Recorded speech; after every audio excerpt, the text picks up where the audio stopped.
Good evening. I'm Kyle Briggs, and I'm the Chief Deputy Director for the Wildlife Commission. Speaking on behalf of staff and the agency's 21-member Board of Commissioners, I would like to thank you all for attending tonight's virtual public hearing. The Wildlife Commission is the state regulatory agency responsible for the enforcement of fishing, hunting, trapping, and boating laws, and provides programs and opportunities for wildlife-related educational, recreational, and sporting activities. The General Assembly declares through state statutes which matters of fish, wildlife, and land management the Wildlife Commission can regulate through its rules. Before we begin the hearing, I want to emphasize the importance of your active participation in the rulemaking process. All public comments are given the same consideration, whether submitted verbally at a hearing, by mail, email, or online. Our commissioners review and consider all comments and suggestions before deciding whether to adopt, amend, or reject proposals. Before I begin, I would like to introduce the staff you'll be hearing from tonight in the order they'll be speaking. First, we have Ms. Melva Bonner, Regulatory Analyst. Next is Mr. Christian Waters, Chief of our Inland Fisheries Division. Then Mr. Darren Barnes, Chief of the Land and Water Access Division. And finally, Mr. Brad Howard, Chief of the Wildlife Management Division. With that, I'll turn it over to Melva to explain the virtual hearing process. Melva. Thank you. Thank you, Chief Deputy Briggs, and good evening, everyone. Before we get started this evening, I would like to provide a roadmap of what to expect during the 2025-2026 annual cycle rules virtual public hearing. All participants will remain muted during each division's presentation. Immediately after each presentation, we will open the floor to receive public comments, and instructions will be provided at that time. We have disabled the chat function for this hearing. However, we will be monitoring the Q&A function for technical difficulties. Please do not type any questions or comments in the chat function. And finally, just as a reminder, comments can be submitted online through the public comment portal found on our website at ncwildlife.org/proposed-regulations. via email at regulations@ncwildlife.org or in writing to the North Carolina Wildlife Resources Commission, Rulemaking Coordinator, 1701 Mel Service Center, Raleigh, North Carolina, 27699 during the open public comment period, which ends September 13th. All of this information will be provided again near the end of the virtual public hearing.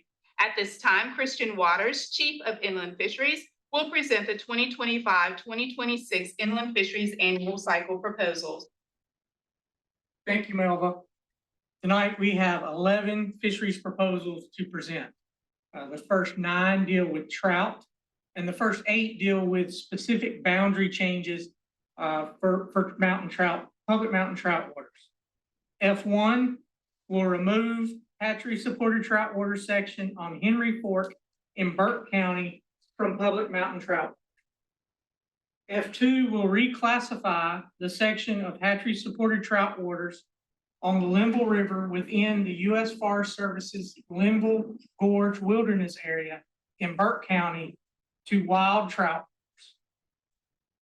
waters. F3 will modify the upper boundary of hatchery-supported trout waters on the Hungry River in Henderson County.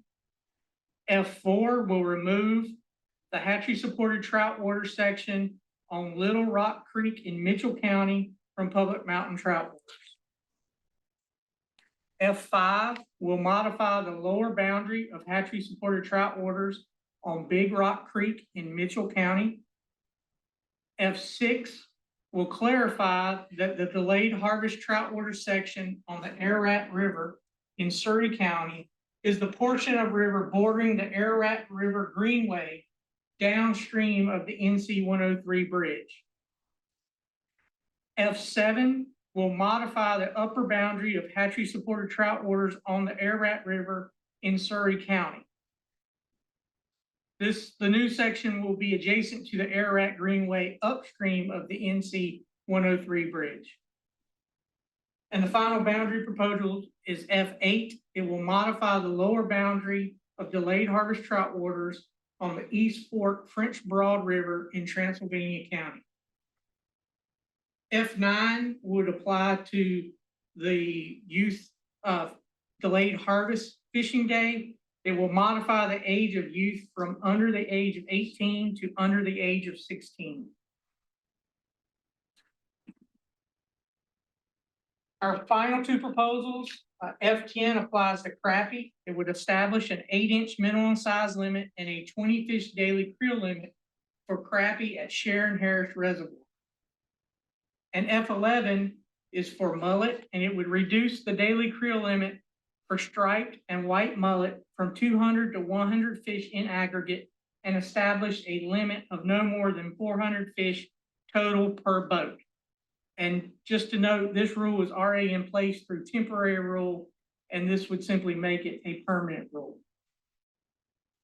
And that's all of the fishing proposals we have. Thank you, Chief Waters. At this time, we will begin accepting public comments on the inland fishery proposal. For those who wish to comment, click the raise hand button so that we're notified that you would like to speak. We will call your name and we will unmute you. You will be prompted to unmute yourself, and then you should be able to speak. For those of you that called in using your phone, please hit *9 to be placed in the queue to speak. We will call the last 4 digits of your phone number and we will unmute you. We do ask that if you comment, please keep your comments respectful to 2 minutes or less, and that you only comment on the inland fisheries proposal.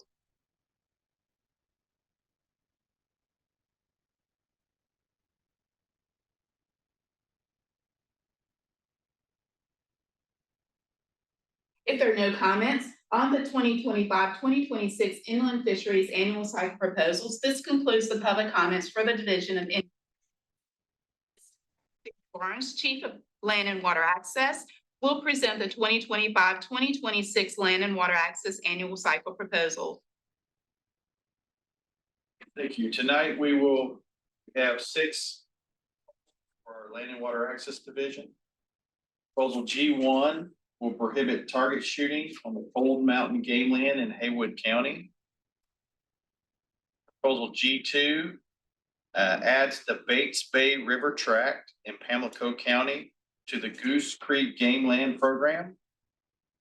And it will be open for hunting for deer, bear, and turkey by permit only. Proposal G3 distinguishes the 2 waterfowl impoundments that are located on the Gold Rock Game Land. The impoundment found on the Canal Tract will be called the E. Merrill Edwards Loop Road Waterfowl Impoundment. And the impoundment found on our new Willow Point Tract will be called the Willow Point Waterfowl Impoundment. And hunting on the new Willow Point Waterfowl Impoundment will be by permit only. Proposal G4 will state that during the seasons for game birds and game animals, we will be restricting the use of bicycles on the Johns River Game Land in Burke County to hunters engaged in the act of hunting. So outside of the hunting season, bikes can be ridden, but during the hunting season, only people using bicycles for the purpose of hunting will be allowed. Proposal G5 will restrict the access on the Lantern Acres Game Land posted waterfowl impoundments to permitted hunters only. And this will reduce disturbance to waterfowl during those open waterfowl hunting seasons. And finally, proposal G6 will expand the Little Fork State Forest Game Land from a 3-day per week area to a 6-day per week area. That concludes the proposals for Land and Water Access Division. Thank you, Chief Barnes. At this time, we will begin accepting public comments on the land and water access proposals. For those who wish to comment, please click the raise your hand button so that we're notified that you would like to speak. We will call your name and we will unmute you. You will be prompted to unmute yourself, and then you should be able to speak. For those of you that called in using your phone, please hit *9 to be placed in a queue to speak. We will call the last 4 digits of your phone number and we will unmute you. We do ask that if you comment, please keep your comments respectful to 2 minutes or less, and that you only comment on the land and water access proposals.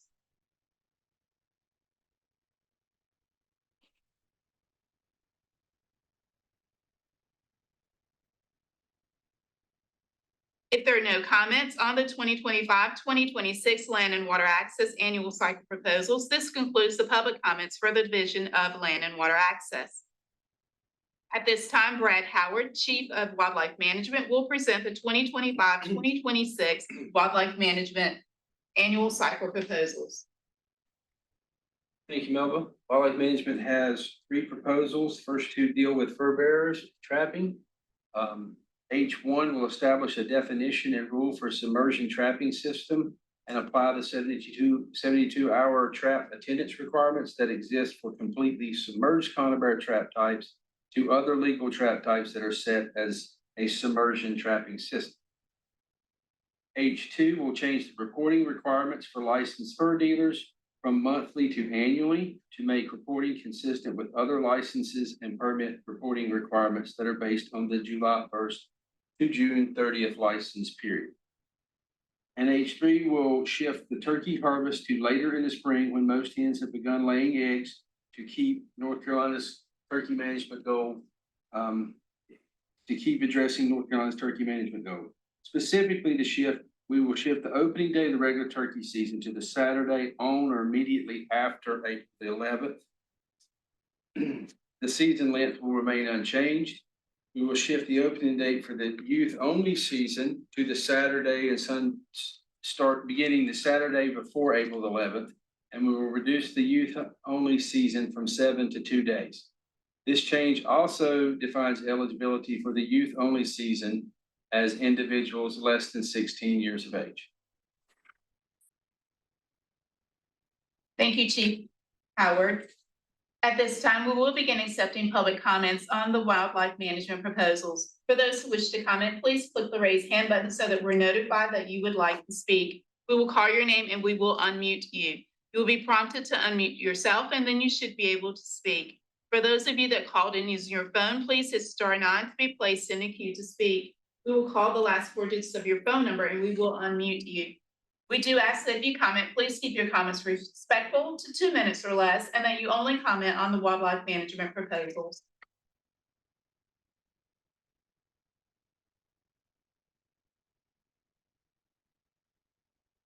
If there are no comments on the 2025-2026 Wildlife Management Annual Cycle Proposals, this concludes the public comments for the Division of Wildlife Management. Before the 2025-2026 annual virtual public hearing closes, we would like to remind everyone that the public comment period is open through September 13th.